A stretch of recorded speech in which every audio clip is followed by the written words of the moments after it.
Buenos días, este es el canal Hechos y Palabras del Instituto Social del Trabajo, ISO, que estamos lanzando para promover la doctrina social de la Iglesia en este periodo tan importante que estamos viviendo en España, en Hispanoamérica y en el mundo.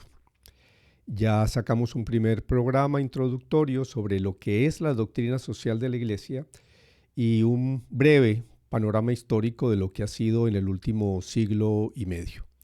Hoy vamos a hablar de ese paradigma, ese ejemplo que significó la primera encíclica social sistemática, la de León XIII, Rerum Novarum, en cuanto al método que utiliza y que ha servido para todo el desarrollo de la doctrina social posterior. El título de esta segunda lección es El secreto de León XIII, la razón iluminada por la fe.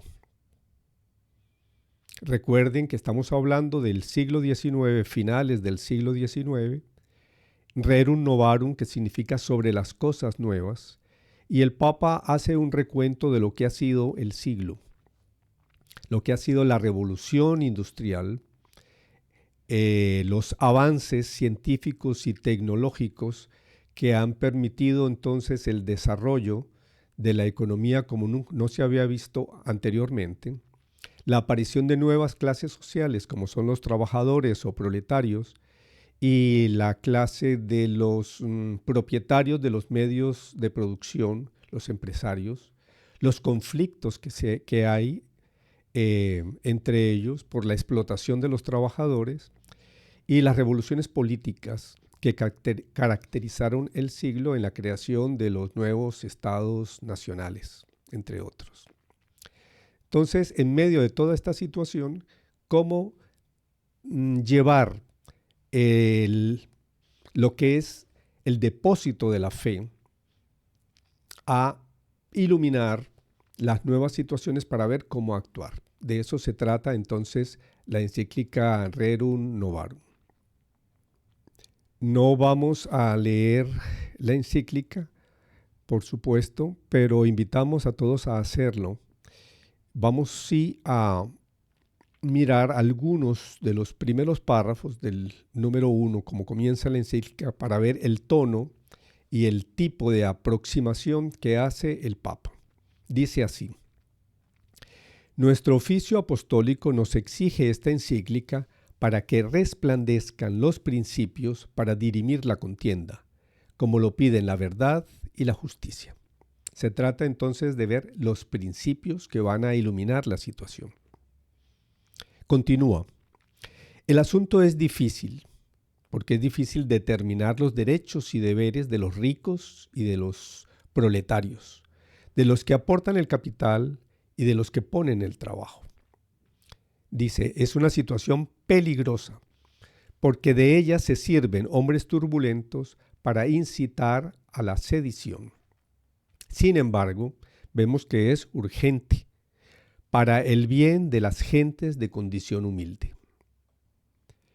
El Papa de los Obreros, como se le llamó a León XIII, comienza entonces a explicar cuál es la situación que ha llevado a que sean explotados los trabajadores con el inicio de la revolución industrial.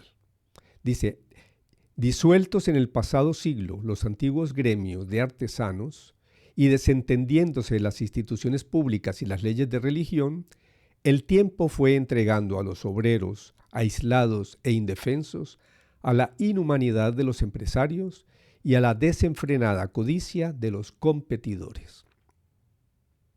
Hizo aumentar el mal la voraz usura, es decir, la especulación financiera, practicada por hombres codiciosos y avaros, al punto de que un número sumamente reducido de opulentos y adinerados ha impuesto poco menos que el yugo de la esclavitud a una muchedumbre infinita de proletarios.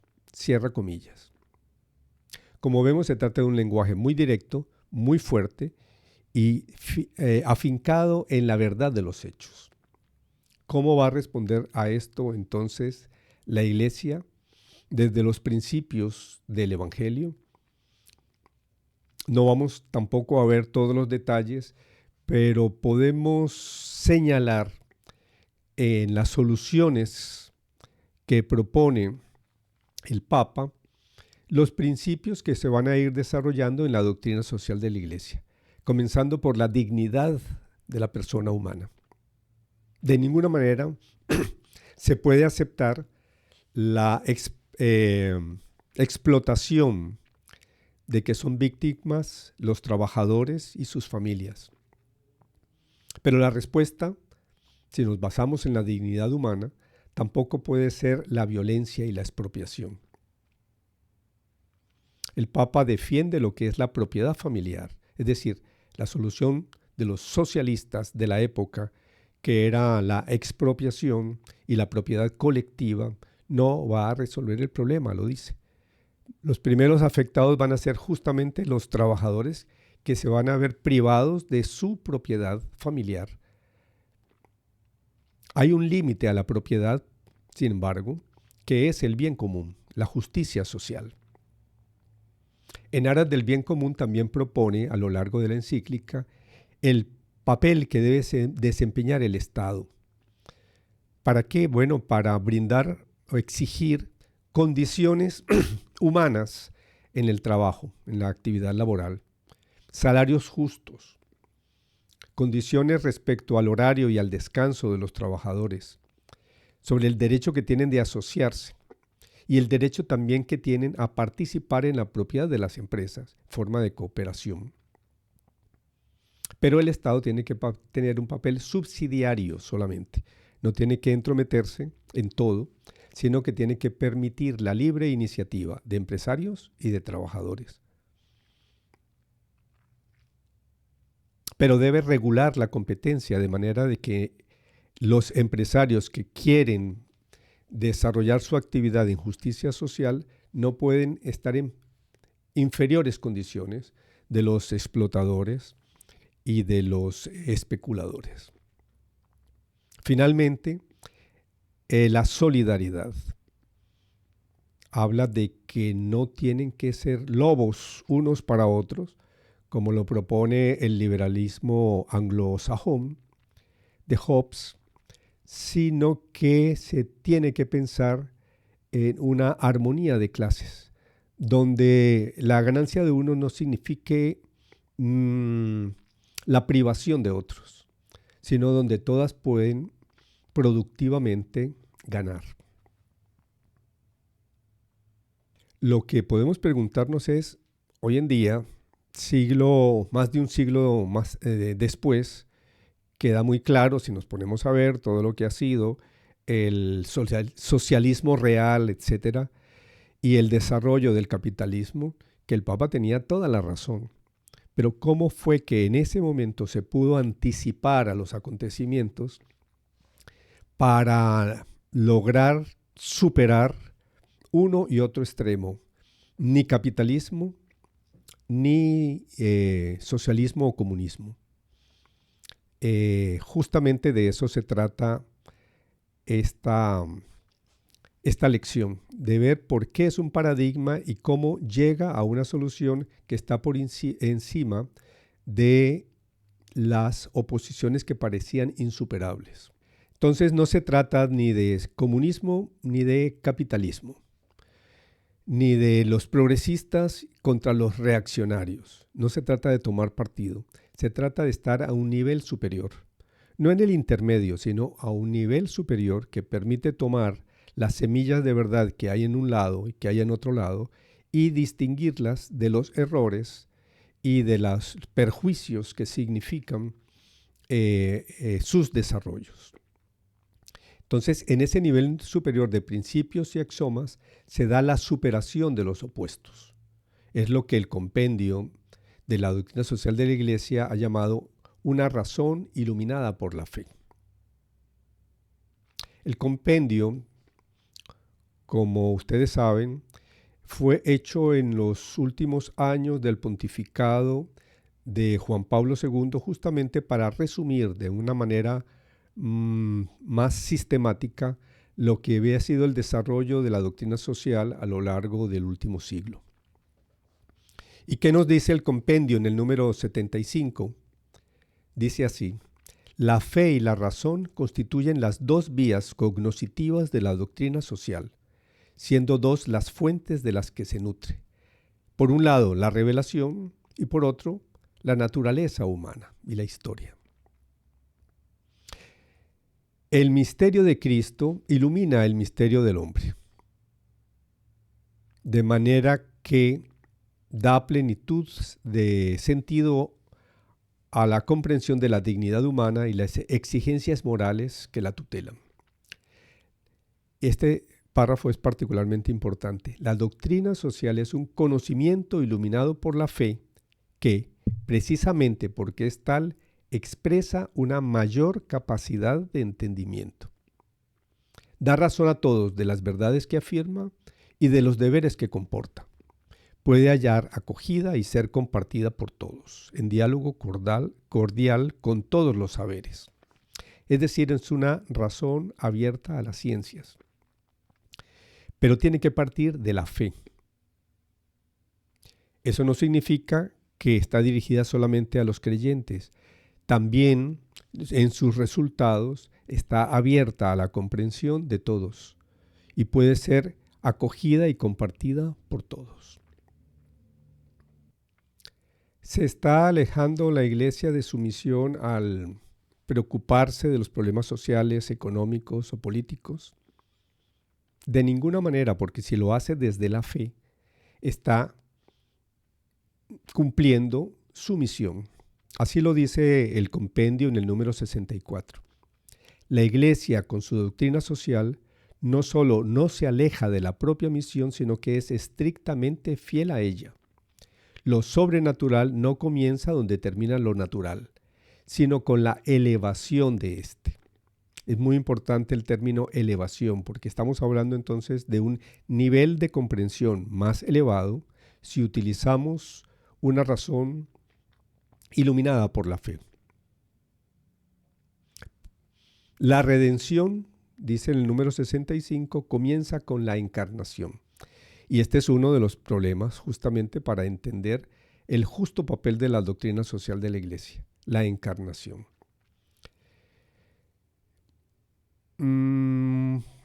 Esta superación de los opuestos, este no tomar un partido por un movimiento determinado, sino situarse a un nivel superior, se puede ver de una manera muy clara en la historia de la Iglesia. Porque la pelea entonces no es, ni actualmente tampoco, entre izquierdas o derechas, progresistas y reaccionarios, sino entre la ortodoxia y las herejías, es decir, entre la fidelidad al Evangelio y a la tradición doctrinal de la Iglesia y las desviaciones que generalmente se hacen por tomar un elemento y dejar otro, enfatizar un aspecto y renunciar a otros. Vamos a verlo, por ejemplo, con el arrianismo en el siglo IV. ¿Qué decía el arrianismo? Que Jesucristo solamente es un hombre. No pueden las personas divinas estar encarnadas en un ser humano. Y este movimiento se extendió por la Iglesia y gran parte de regiones enteras, con sus obispos y demás, estaban tomados por el arrianismo. Tuvo que llegar el concilio de Nicea a explicar, o por lo menos proponer,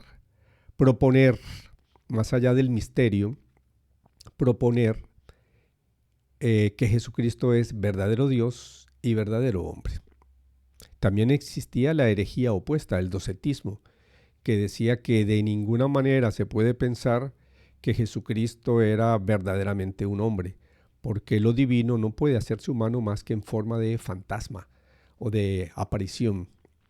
Entonces, frente a estos extremismos, la doctrina social de la Iglesia, respetando el misterio y la trascendencia, trata de explicarlos desde un punto de vista superior, en la conciliación de los opuestos. También en el protestantismo, en el siglo XVI, se puede ver entonces cómo el Concilio de Trento soluciona, digamos así, los enfrentamientos que hay, solo fe, solo obras, a un nivel superior desde la fe. Por supuesto que se trata de vivir la fe, pero una fe sin obras está muerta, dice el concilio. Igual con el tema de la escritura, ¿solo escritura o solo tradición? Pues no, la escritura no se puede entender sino como una tradición viva de la Iglesia puesta por escrito y que es canónico en el principio de los orígenes mismos de la Iglesia y que es un depósito de fe que se va aplicando, desarrollando en el sentido de aplicarlo a los distintos momentos que está viviendo la Iglesia a lo largo de su historia. Entonces, no se trata de un secreto de León XIII, esto de la razón iluminada por la fe, sino que es justamente el fondo, el eje de lo que es la tradición, tradición con mayúscula, la tradición magisterial de la Iglesia.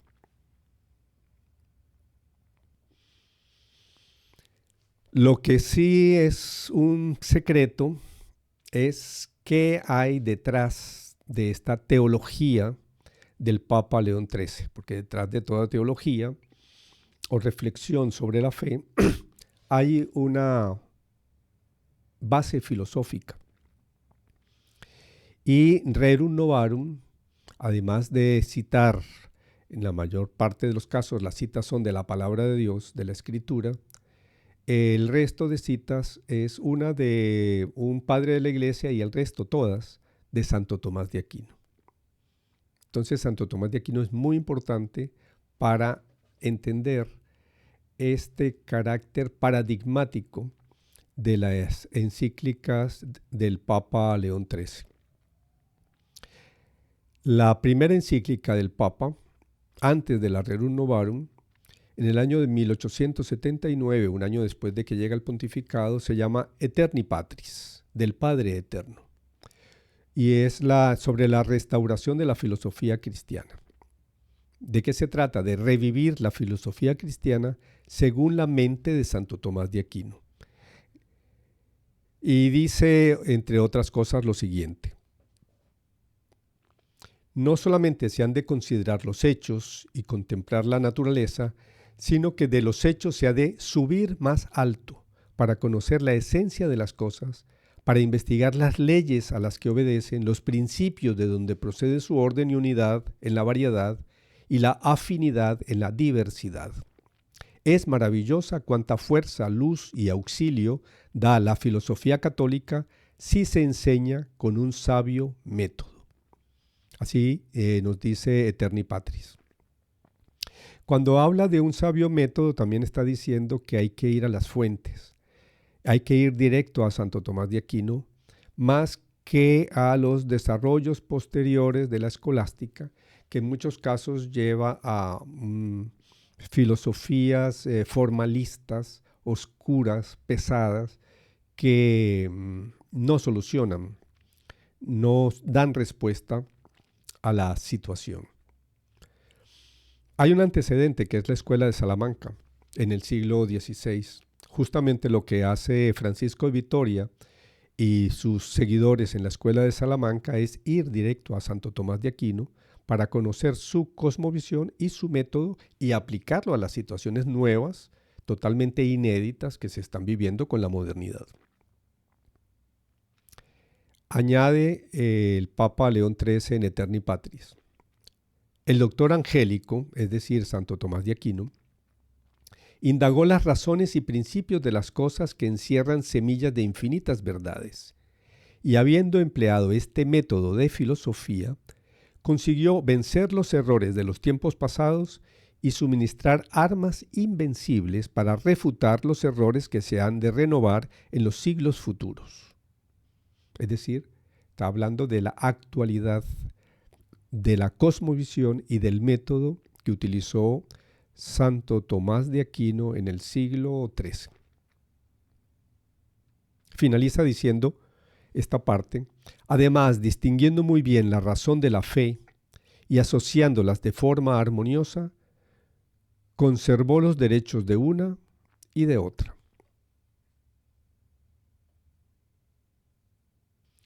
Estamos hablando entonces de una filosofía realista donde la naturaleza la naturaleza humana y la naturaleza de las cosas materiales tiene una relativa autonomía muy importante para entender el papel de las ciencias en relación con la fe. Además, en esta encíclica Eterni Patris, el realismo de Santo Tomás nos lo presenta el Papa como la posibilidad de entender, comprender el mundo moderno para enfrentar las situaciones negativas, pero también para llevarlo al cambio, a la conversión, al encuentro definitivo con la verdad eterna que es el Creador. ¿Por qué? Bueno, porque la gracia no anula la naturaleza, sino que la eleva, en palabras de Santo Tomás de Aquino. Su comprensión de la filosofía tomista le permite al Papa León XIII, a lo largo de su pontificado de 25 años, desarrollar una serie de encíclicas y finalizando su papado, pues dice cuáles son las que él considera más importantes. Señala en primer lugar precisamente la Eterni Patris sobre la filosofía cristiana de 1879. También la Libertas sobre la libertad del hombre, donde el Papa explica desde el punto de vista de la fe las limitaciones del liberalismo filosófico y también del liberalismo económico, del liberalismo político y del liberalismo llevado a la cultura popular. Habla también de otra encíclica, El matrimonio cristiano, de 1880, otra muy importante sobre la francmasonería, porque las sociedades secretas en ese momento estaban, en todo momento en la modernidad han estado muy activas, justamente contra la Iglesia, contra el papado. Se llama Humanum Genus, el género humano, 1884. La Diuturnum sobre el gobierno civil en 1881, la Immortale Dei sobre la Constitución Cristiana de los Estados en 1885, una sobre el socialismo en 1878, la Rerum Novarum sobre los derechos y deberes del capital y del trabajo de 1891 y la ciudadanía cristiana de 1890. Tenemos que decir entonces que este manejo de la filosofía perenne aplicado a las realidades sociales y políticas de la época le permite al Papa llevar a la Iglesia, introducirla a la modernidad contemporánea, al siglo XX y XXI. No solamente porque él muere en 1903, comenzando el siglo XX, sino porque todo su pensamiento, repito, es un paradigma de lo que viene después, incluyendo el Concilio Vaticano II. No quiero terminar sin mencionar un par de cosas. Una es la carta de Pablo VI en el 6º centenario de la muerte de Santo Tomás de Aquino en el año de 1974. Se llama Lumen Ecclesiae, la luz de la iglesia. Y nos dice el Papa sobre la filosofía de Santo Tomás. Santo Tomás, situado en el centro del gran debate entre las dos culturas, la humana y la sagrada, es decir, entre la ciencia, las ciencias y el pensamiento cultural moderno, y por un lado y por otro lado la fe, distingue los principios universales de razón y de fe con los que hay que confrontar las cosas humanas y discernir los acontecimientos. Recuerden que está planteando la vigencia de Santo Tomás de Aquino en la situación actual, en la modernidad. En segundo lugar nos dice, el punto capital y el meollo de la solución que él dio a la nueva confrontación entre la razón y la fe consiste en conciliar la secularidad del mundo con las exigencias radicales del Evangelio. Recordemos lo que decía Santo Tomás de Aquino: la gracia no anula la naturaleza, sino que la eleva. Y en tercer lugar, en esta materia, el Papa señala dos escollos opuestos. Por un lado, el problema del naturalismo, que es un extremo que desaloja por completo a Dios y del mundo y de la cultura, el naturalismo, el total secularismo. Y por otro lado, un falso sobrenaturalismo o fideísmo, que pretende frenar las legítimas aspiraciones de la razón y el impulso evolutivo del orden de la naturaleza. Entonces, desconocer o despreciar las realidades del mundo y las realidades y los problemas económicos, sociales y políticos no es cristiano. Y ese pensamiento fideísta de una salvación individual separado de los demás y una visión espiritualista que desconoce las realidades de la situación histórica no es compatible con el cristianismo católico.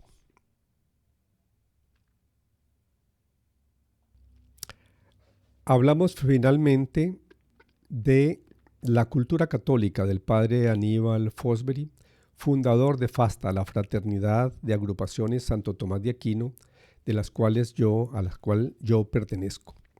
Y esto lo quiero traer porque a mí personalmente me ha servido mucho todo el planteamiento del padre Fosbury sobre Santo Tomás de Aquino en la actualidad, especialmente los principios y las prioridades que nos permiten entender cualquier situación que se presente hoy en día, o cualquier realidad, o cualquier acontecimiento, desde la fe que ilumina la razón. Y entre las prioridades que señala el padre Fosbury, derivadas de Santo Tomás de Aquino, está la prioridad del creador sobre la creación y de la historia de salvación sobre la historia del hombre, la prioridad de lo espiritual sobre lo material y del ser sobre el conocer y el sentir, la prioridad del orden de la naturaleza sobre cualquier forma de positivismo, la prioridad de lo moral sobre lo científico y lo técnico, la prioridad de lo político sobre lo económico, de la dignidad de la persona sobre los bienes deleitables y útiles, la prioridad de la belleza frente a lo pragmático y lo hedonista, y la prioridad de la perfección del hombre y la naturaleza frente a todo intento de relativismo progresista. Entonces, en el momento actual, donde hay tantos problemas nuevos, recordar este planteamiento de Santo Tomás de Aquino, que fue tomado en la doctrina social de la Iglesia por el Papa León XIII, es muy importante. Por ejemplo, para entender todo el problema relacionado con el transhumanismo, con el avance de las tecnologías de la información, la inteligencia artificial, la robótica, etc. O, por ejemplo, en la situación económica global, donde se enfrenta un mundo multipolar a un mundo hegemónico, unipolar, anglosajón. O, por ejemplo, sobre el tema de las guerras que amenazan gravemente la situación y la estabilidad del mundo y de Europa en este momento. Frente a todo esto, entonces, tenemos una brújula, y esa brújula es la doctrina social de la Iglesia, teniendo en cuenta muy bien este método tomado muy particularmente de Santo Tomás de Aquino, de una razón iluminada por la fe. Bueno, hasta aquí esta lección de hoy sobre el tema de la doctrina social de la Iglesia y el secreto de León XIII en la Rerum Novarum.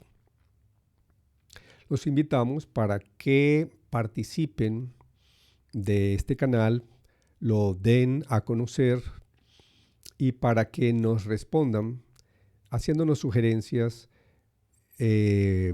proponiendo temas de manera que podamos extender este canal sobre la doctrina social de la Iglesia en este momento que estamos viviendo tan importante. Muchas gracias.